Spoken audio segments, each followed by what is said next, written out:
एक सरकारी फंड है, उनके तरफ से कुछ पैसा भारत के चुनाव में लगाया गया था। किसको यह पैसा गया था, इसको लेकर अभी तक कोई खुलासा नहीं हुआ है, लेकिन कई सारी बातें ऐसी है, कई सारे सवाल ऐसे हैं कि जो अनसुलझे हैं, और इसी पर आज हम चर्चा करेंगे। हमारे साथ में भारतीय जनता पार्टी की तरफ से प्रदीप भंडारी ज्वाइन कर रहे हैं, वो सरकार का भी पक्ष इस पूरी चर्चा में रखेंगे। अजय उपाध्याय कांग्रेस की तरफ से अपनी भूमिका रखेंगे, कांग्रेस पर सीधे भारतीय जनता पार्टी आरोप लगा चुकी है। आशुतोष पॉलिटिकल एनालिस्ट हमारे साथ में रहेंगे, और उसके साथ साथ रजत सेठी भी पॉलिटिकल कमेंटेटर हमारे साथ इस पूरी चर्चा में जुड़ रहे हैं। लेकिन उससे पहले इंडिया टुडे के पास एक जानकारी आई है, उस पर भी मैं बात करूंगा, उसकी भी डिटेल्स हम आपके सामने रखेंगे। लेकिन शुरुआत में देखिए, एक बड़ी खबर हमारे पास आ रही है इस वक्त में। जो डेटा इंटेलिजेंस यूनिट है इंडिया टुडे ग्रुप का, उन्होंने इस पूरे मामले को लेकर कुछ जांच की है, और उसमें उन्होंने कहा है भारत में यूएस एड की फंडिंग को लेकर कुछ खुलासा हुआ है। 24 साल में $2.9 बिलियन 2001 से 2024 के बीच में यूएस का फंडिंग भारत आ चुका है। लेकिन पिछले 10 साल में, यानी 2014 से 2024 के बीच में $1.3 बिलियन आ चुके हैं। यानी जब एनडीए की सरकार थी उस वक्त $1.3 बिलियन, $1.3 बिलियन भारत में फंडिंग के तहत आए हुए हैं। यूपीए रिजिम के वक्त, यानी 2004 से 2014 तक 1.2 बिलियन इसमें आ चुके हैं। और उसके साथ साथ आगे और एक डिटेल्स इसमें दिख रहे हैं कि जो इलेक्शन प्रोसेसेस को लेकर पैसा देने की बात यूएस के प्रेसिडेंट डोनाल्ड ट्रंप ने कही थी, उसके मुताबिक $4,84,000 2013 से 2018 के बीच में जो सीईपीपीसी जिसे कहा जाता है, ये कहा जाता है कि जिसको ये पैसे दिए गए उनको $4,80,000 के तहत 2013 से 2018 तक दिए गए। अंकित कुमार हमारे संवाददाता इस वक्त ज्यादा जानकारी के साथ हमारे पास जुड़ रहे हैं। आरोप लग रहा है कि $23 बिलियन भारत भेजे जा रहे थे।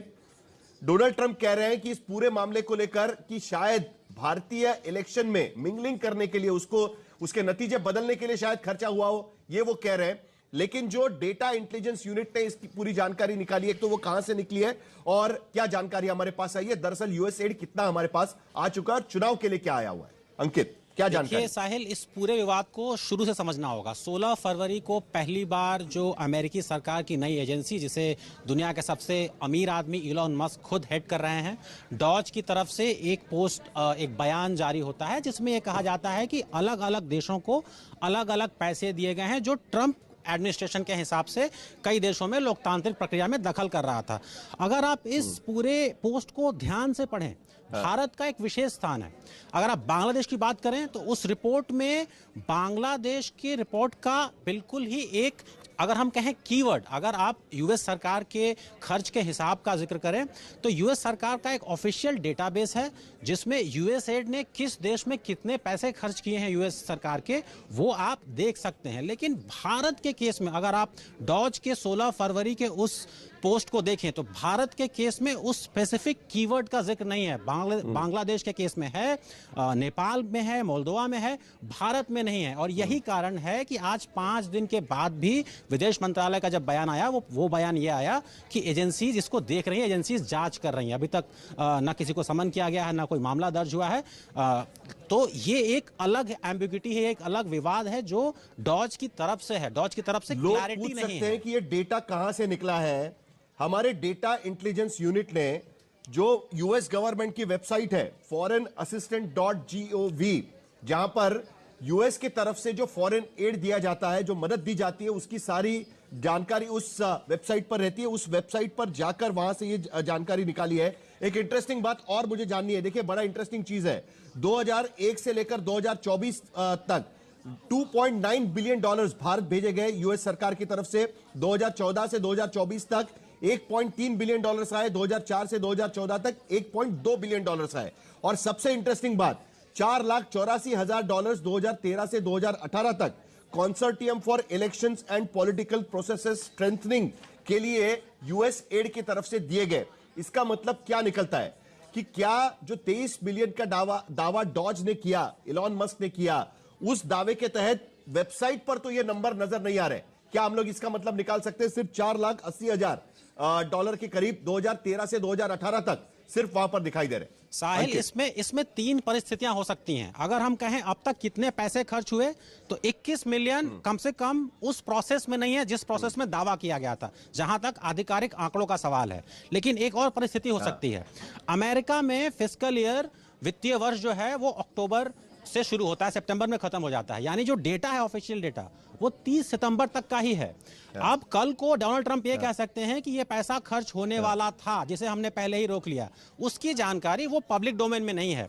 लेकिन जहां तक पुराने रिकॉर्ड का सवाल है, बांग्लादेश का दावा सही है। बांग्लादेश हमने कैलकुलेट किया, वो सही समझ में आ रहा है। भारत में 21 मिलियन का आंकड़ा जो है वो बैठ नहीं रहा आधिकारिक आंकड़ों के हिसाब से। ठीक है, बहुत बहुत शुक्रिया अंकित कि आपने ये जानकारी रखी। हमारी रिपोर्ट थोड़ी देर में हमारी वेबसाइट पर भी अपलोड की जाएगी, आप देख सकते हैं। वहां पर डेटा इंटेलिजेंस यूनिट की तरफ से यह रिपोर्ट फाइल की गई है, और जिसका मैंने जिक्र किया उस foreignassistant.gov, जहां पर अमेरिकी सरकार की तरफ से जो जो मदद की जाती है यूएस एड की तरफ से, उसकी सारी डिटेल्स वहां पर किस किस देश को किस वजह से मदद की गई है उसका आंकड़ा वहां पर डाला जाता है, और वहां से ये नंबर्स, ये डेटा वहां पर निकाला गया है। प्रदीप भंडारी, शुरुआत आपसे ही करेंगे। जिसका जिक्र अभी अंकित कर रहे थे, आपने वो खबर भी देखी जिसका जिक्र अंकित कर रहे थे, डिपार्टमेंट ऑफ गवर्नमेंट एफिशिएंसी के जो प्रमुख है इलॉन मस्क, उनके ट्वीट से यह सारा मामला खुला है भारत के अंदर। और उनका ट्वीट कहता है कि US taxpayers dollars were going to be spent in the following items, जो हमने कैंसिल कर दिए हैं। यानी खर्चा होने वाला था जिसको हमने रोक लिया है। और जो अभी डिटेल्स हमने यहां पर रखे हैं, आपकी प्रतिक्रिया इसको लेकर क्या होगी? आज बीजेपी की प्रेस कॉन्फ्रेंस भी हो चुकी है इसको लेकर। प्रदीप भंडारी। देखिए साहिल जी, मैं इस मुद्दे को बहुत सिंपली समझाना चाहता हूं।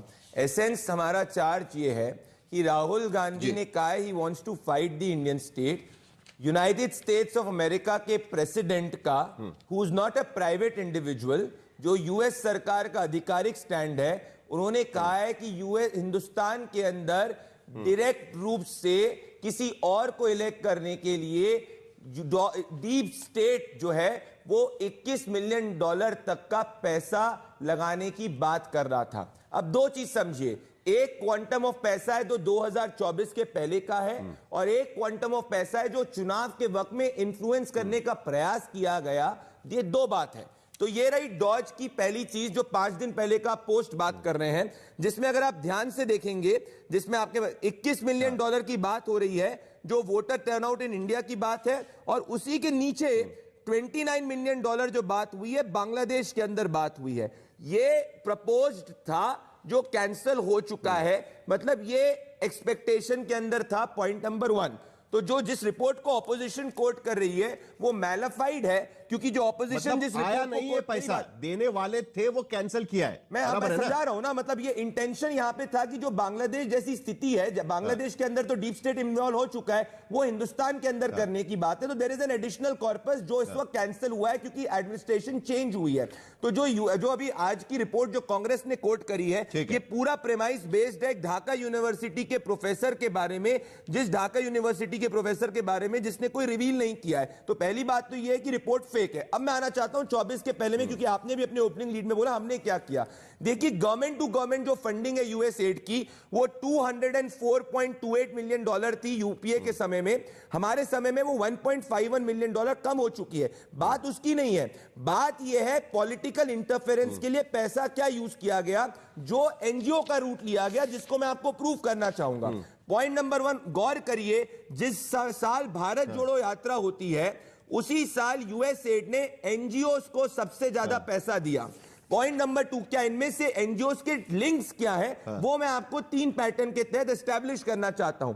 केयर इंटरनेशनल सीपीआर और ऑक्सफैम से जुड़ा हुआ है। ऑक्सफैम को जॉर्ज सोरोस फंड करते हैं, जॉर्ज सोरोस राहुल गांधी को लाइक करते हैं। पॉइंट नंबर 1, ये सिर्फ इकलौता इत्तेफाक होता तो मैं मान लेता। दूसरे पे आइए, वर्ल्ड विजन इंटरनेशनल, ये 2003 के अंदर से ये लिंक असम के चीफ मिनिस्टर तरुण गोगोई का रहा है। इसको एनजीओ रूट के तहत 71.89 मिलियन डॉलर दिए गए। आप बोले आपने सरकार ने क्या किया, सरकार ने इन दोनों के लाइसेंसेस जो है वो कैंसिल कर दिए हैं। तो सरकार के जब संज्ञान के अंदर बात आई कि भाई एनजीओस के जरिए इलीगल इलिसिट काम करने का प्रयास किया गया है, 20,000 एनजीओस पे क्रैकडाउन हो चुका है। परंतु बड़ी बात यह है कि उसके बावजूद ये इंटरफेरेंस हो रहा था, उसके बावजूद जो यूएस के प्रेसिडेंट ने कहा है कि इन पर्टिकुलर 2024 के चुनाव के अंदर $21 मिलियन की फंडिंग जो है वो करने की बात की गई थी और उस फंडिंग को अब कैंसिल कर दिया गया है। बड़ी बात यह है साहिल जी कि वो सिर्फ सवाल यही उठेगा, आपने ऑक्सफाम का जिक्र किया है प्रदीप भंडारी, सवाल यही उठेगा अजय उपाध्याय, आपसे सवाल पूछना है दरअसल, क्योंकि आपको जवाब इस बात को देना है। लेकिन एक सवाल मुझे प्रदीप भंडारी से यह उठाना है कि ऑक्सफाम की आपने बात करी, ऑक्सफाम और ग्रीन पीस पे आपने कार्रवाई करी सरकार की तरफ से, तो क्यों नहीं यूएस एड पे आप कार्रवाई कर रही है? देखिए आपके वक्त पे भी लगातार हम देख रहे हैं health and population governance sector में, उसके बाद other social infrastructure and services 2014 से 2024 तक 1.3 बिलियन $1.3 बिलियन भारत भेज